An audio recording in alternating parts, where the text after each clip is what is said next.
হরে কৃষ্ণ ভক্তগণ, আজ আলোচনা করব একাদশীর সকল প্রকার বিধিনিষেধ। সঙ্গে থাকুন। আর আপনি যদি এই ভিডিওটি নতুন হয়ে থাকেন তাহলে অবশ্যই চ্যানেলটিকে সাবস্ক্রাইব করে আমার পাশে থাকুন এবং পাশের বেল আইকনটিকে প্রেস করে দিন।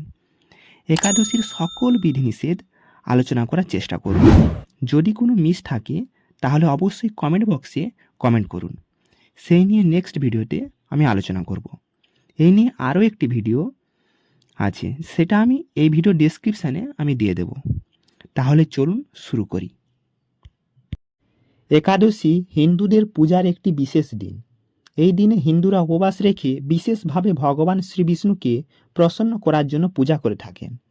এই দিনে উপবাস রাখলে বিশ্ব ব্রহ্মাণ্ডের ও জন্ম জন্মান্তরের অনেক পাপ থেকে পরিত্রাণ পাওয়া যায়। এতে আমাদের অনেক পাপ মোচন হয়। একাদশীর উপবাস প্রতি মাসে দুবার পালন করা হয়। বছরে 24টি একাদশী পালন করার রীতি বা নিয়ম আমাদের হিন্দু শাস্ত্রে উল্লেখ রয়েছে। হিন্দু ধর্মে প্রতিটি উৎসব ও উপবাসের নিজস্ব পুণ্যফল রয়েছে।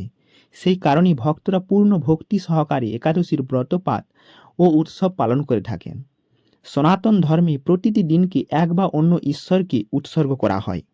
ভক্তরা প্রতি মাসে 2 বার একাদশীর ব্রত পালন করে থাকেন, অর্থাৎ উভয় সময়েই আর্ধমাসিকে পূর্ণ ভক্তি সহকারে ও বিশ্বাসের সাথে পূজাপাঠ ও পালন করে থাকেন।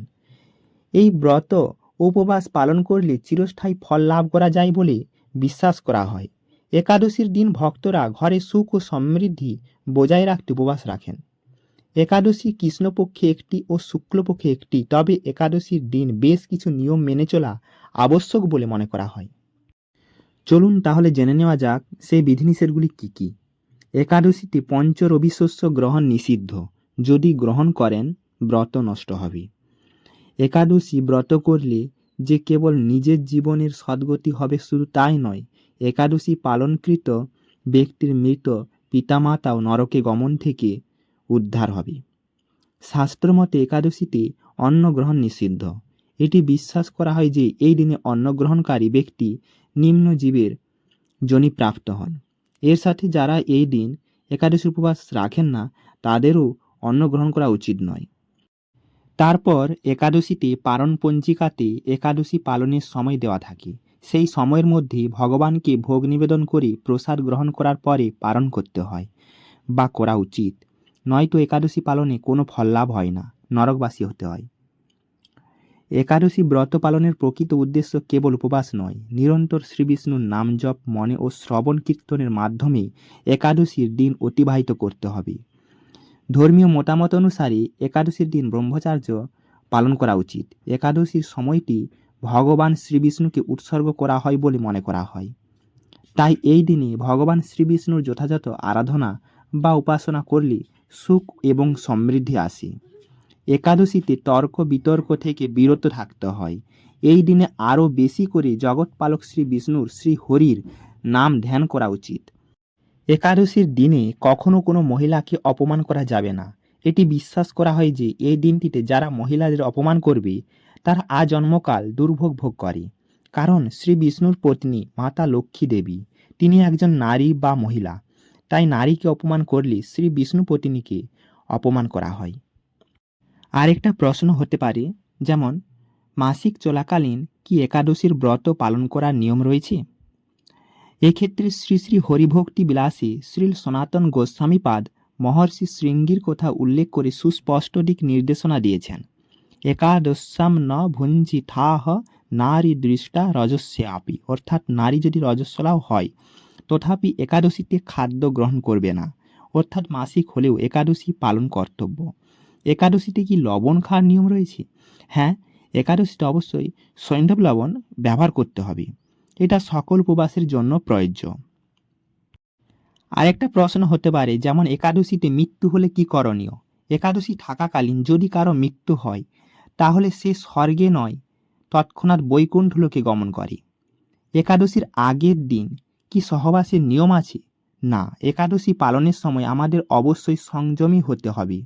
একাদশীর আগের দিন সহবাস সম্পূর্ণভাবে নিষিদ্ধ। আরেকটা প্রশ্ন হতে পারে, যেমন একাদশীতে কি ঔষধ খাওয়ার নিয়ম রয়েছে? একাদশী, জন্মাষ্টমী ইত্যাদি উপবাসে ঔষধ খেলে উপবাস বা ব্রত ভেঙে যাবে না। অর্থাৎ ঔষধ খাওয়ার নিয়ম রয়েছে, ওষুধ খেলে কোনো অসুবিধা নেই। আরেকটা প্রশ্ন হতে পারে, যেমন একাদশীতে কি জল খাওয়ার নিয়ম রয়েছে? হ্যাঁ, তবে যারা নির্জলা একাদশী পালন করবেন তারা জলপান করতে পারবেন না। তবে শিশুরা পঞ্চরবি শস্য বাদে সকল ফলমূলাদি এবং জলপান করতে পারেন, তবে সেটা দুপুরের পরে সময় হলে উত্তম হয়। আরেকটা প্রশ্ন হতে পারে যে একাদশীতে কি সিগারেট খাওয়ার নিয়ম রয়েছে? যারা সাত্ত্বিক আহারী নন বা চা বিড়ি সিগারেট পান কফি ইত্যাদি নেশা জাতীয় দ্রব্য সেবন করেন, একাদশী ব্রত পালনের সময়কালীন পর্যন্ত এগুলি সেবন করা সম্পূর্ণভাবে নিষিদ্ধ। শাস্ত্রে এমনিতেই মাদক দ্রব্য সেবনকে পাপ বলা হয়েছে, আর এই পাপ যদি আপনি একাদশীর দিন করেন তাহলে তার ক্ষমা আপনি কোনো দিনও পাবেন না। সুতরাং সাবধান থাকুন, একাদশীর দিন কোনো মাদক দ্রব্য সেবন করা যাবে না। আরও একটি প্রশ্ন হতে পারে, যেমন একাদশীতে কি বাদাম খাওয়ার নিয়ম রয়েছে? হ্যাঁ, বাদাম ছাড়াও অন্যান্য খাবার যেমন দুধ কলা আপেল আঙুর আনারস আখ আমড়া তরমুজ বেল মিষ্টি আলু ও লেবুর শরবত ইত্যাদি ফলমূল খাওয়ার নিয়ম আছে, খেতে পারেন। এই ছিল আজকের ভিডিও। ভিডিওটি শেষ পর্যন্ত দেখার জন্য অনেক অনেক ধন্যবাদ। তাছাড়া এই নিয়ে আরও একটি ভিডিও আছে, সেটা আমি আই বাটন অথবা ডেসক্রিপশানে দিয়ে রাখবো, সেটাও আপনারা দেখতে পারেন, সেটাও খুব সুন্দর ভিডিও। তা বাদেও যদি আপনাদের কোনো প্রশ্ন থেকে থাকে তাহলে কমেন্ট বক্সে অবশ্যই কমেন্ট করুন। আর আপনারা ভালো থাকুন, সুস্থ থাকুন। হরে কৃষ্ণ, রাধে রাধে।